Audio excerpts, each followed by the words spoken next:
समवर्तताग्रे भूतस्य जातः पतिरेक आसीत् सदाधार पृथिवीं ध्यामुते मां कस्मै देवाय हविषा विधेम। समस्त देशवासियों को मेरी तरफ से नमस्ते। मैं किरण शास्त्री आर्या मुरैना मध्य प्रदेश से आज आपके सामने आर्य समाज के संस्थापक महर्षि दयानंद जी की लिखित पुस्तक सत्यार्थ प्रकाश के 8वें समोल्लास में से जगत के 3 कारण इस विषय को मैं आपके सामने प्रस्तुत करने जा रही हूँ। तो सबसे पहले हम जानने का प्रयास करेंगे कि अनादि किसे कहते हैं, क्योंकि इसी अनादि में ही जगत आता है। और अनादि कहते किसे हैं और ये कितने पदार्थ होते हैं। तो कहा कि जिसका कोई आदि और अंत नहीं है वो अनादि है, जो सदा से चला आ रहा हो और जो सदा चलता रहेगा वो अनादि है। और ये अनादि कौन कौन से पदार्थ हैं, तो बताया गया है कि ईश्वर, जीव और जगत, ये 3 पदार्थ अनादि हैं। और ईश्वर और जीव से ही प्रकृति बनती है। तो आइए सबसे पहले हम इसमें एक बहुत ही सुंदर मंत्र आया है सत्यार्थ प्रकाश के 8वें समोल्लास में। ये मंत्र श्वेताश्वतर उपनिषद में से लिया गया है। इसमें क्या बताया गया है? अजामेकाम लोहित शुक्ल कृष्णाम वही प्रजा सृजमानाम स्वरूपः अजो ह्योकोजमाणो अनुशेते जहात्यनाम भुक्त भोगा मजो अन्य। यानी प्रकृति, जीव और परमात्मा तीनों ही, जिसका जन्म कभी नहीं होता, इन तीनों का जन्म कभी नहीं होता और ना ये कभी जन्म लेते हैं। ये 3 सब जगत के कारण हैं, इनका कारण कोई नहीं। इस अनादि प्रकृति का भोग अनादि जीव करता हुआ फंसता है और उसमें परमात्मा ना ही फंसता है ना ही भोग करता है।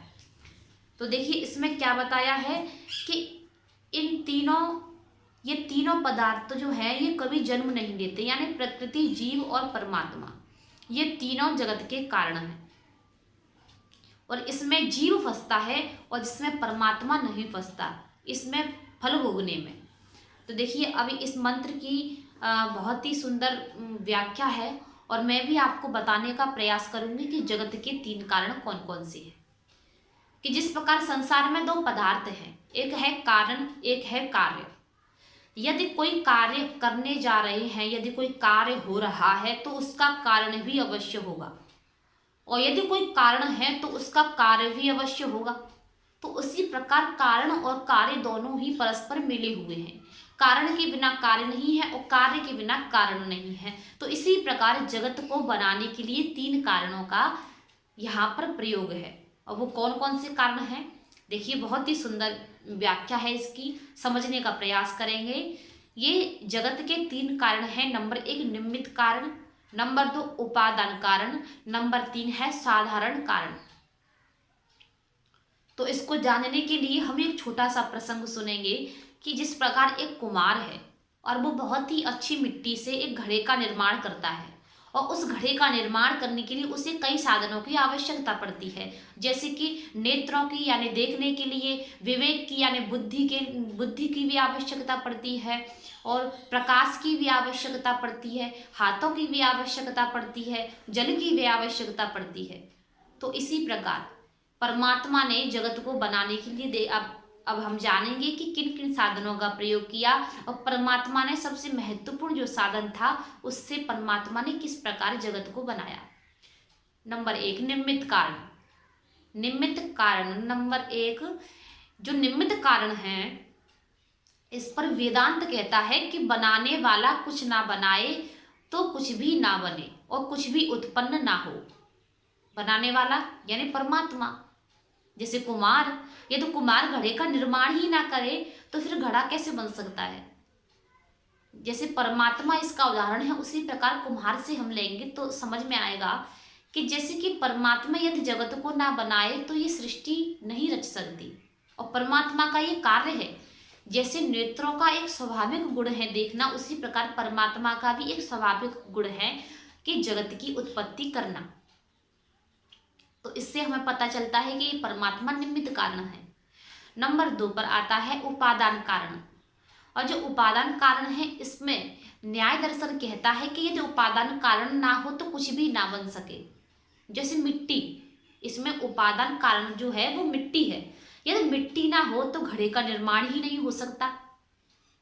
और इस उपादान कारण में जिस प्रकार कुम्हार की जगह परमपिता परमेश्वर थे यानी परमात्मा थे, और यहाँ पर उपादान की जगह यानी मिट्टी की जगह जो है वो है प्रकृति और परमाणु। परमाणु से जीव बनता है और जीव इस प्रकृति में रहेगा और प्रकृति से परमाणु बनता है। तो कहा यदि प्रकृति और परमाणु ना हो तो जीव ना बने, और जीव ना बने तो सृष्टि ना चले। जिस प्रकार मिट्टी ना होने पर घड़ा बन ही नहीं सकता, सभी साधन हों और यदि कुम्हार भी है और सभी साधन भी है, लेकिन जो आवश्यक जो महत्वपूर्ण जो उपादान है जो मिट्टी है, यदि वो ही ना हो तो घड़ा नहीं बन सकता। इसी प्रकार यदि प्रकृति ना हो और परमाणु ना हो तो ये सृष्टि नहीं रच सकती और ये जगत नहीं बन सकता। तो जगत का जो बनाने का जो कारण है उपादान भी मुख्य कारण बताया है। और इसमें आया और बताया है कि ये जो उपादान है ये निमित्त के बिना नहीं बन सकता। इसको बनाना और बिगाड़ना निमित्त के हाथों में है। यानी मिट्टी का यदि निर्माण कुम्हार कर रहा है तो उस मिट्टी का जो बनाने का जो निर्माण करने का कार्य है वो कुम्हार का है। यदि कुम्हार ना हो तो मिट्टी भी अपने आप नहीं बन सकती। तो इसी प्रकार यदि परमात्मा ना हो, यदि निमित्त ना हो तो उपादान का बनना असंभव है। परमाणु और प्रकृति का बनना भी असंभव है। और नंबर 3 पर आता है साधारण कारण।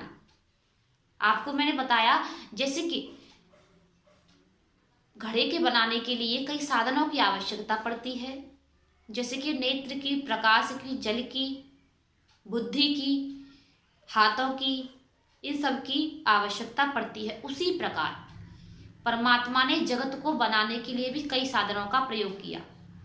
और जैसे वस्त्र ले लीजिए, हम वस्त्र को बनाने के लिए भी सूत की, सुई की, रुई की आवश्यकता पड़ती है। उसी प्रकार जगत को बनाने के लिए, जगत की उत्पत्ति के लिए परमात्मा ने प्रकृति का सहारा लिया, काल का सहारा लिया, पंचभूत तत्वों का सहारा लिया, जीवों की आवश्यकता पड़ी। इन साधनों से ही परमात्मा ने साधारण कारण यानी साधनों को जुटाकर परमात्मा ने जगत का निर्माण किया। तो देखिए मैंने आपको बहुत ही सरल तरीके से जगत के 3 कारण बताए हैं। निमित्त यानी परमात्मा यानी कि कुम्हार से उदाहरण लेंगे तो समझ में आएगा। और नंबर 2 पर है उपादान कारण यानी कि प्रकृति और परमाणु यानी कि मिट्टी। और नंबर 3 पर आया है साधारण कारण यानी कि साधन, जो कुम्हार जिन साधनों का उपयोग करता है या फिर परमात्मा जिन साधनों का प्रयोग करता है, प्रकृति, काल, पंचभूत तत्व, जीवों की आवश्यकता। तो इन सब का मैंने बहुत ही सरल तरीके से आपके सामने व्याख्या करने का प्रयास किया है। और आशा है आप सभी से कि इस वीडियो को आप अधिक से अधिक शेयर करेंगे, क्योंकि ये बहुत ही महत्वपूर्ण विषय है कि परमात्मा ने जगत को बनाने के लिए किन कारणों का प्रयोग किया। तो आप सभी से मेरा हाथ जोड़कर निवेदन है, कृपया इसे अधिक से अधिक शेयर करें। और आपने ये वीडियो सुना, देखा, आप सभी का बहुत बहुत धन्यवाद। और प्रयास है कि अगला वीडियो भी आपके सामने 8वें समोल्लास में से ही प्रस्तुत करूंगी। आपका बहुत बहुत धन्यवाद, बहुत बहुत आभार।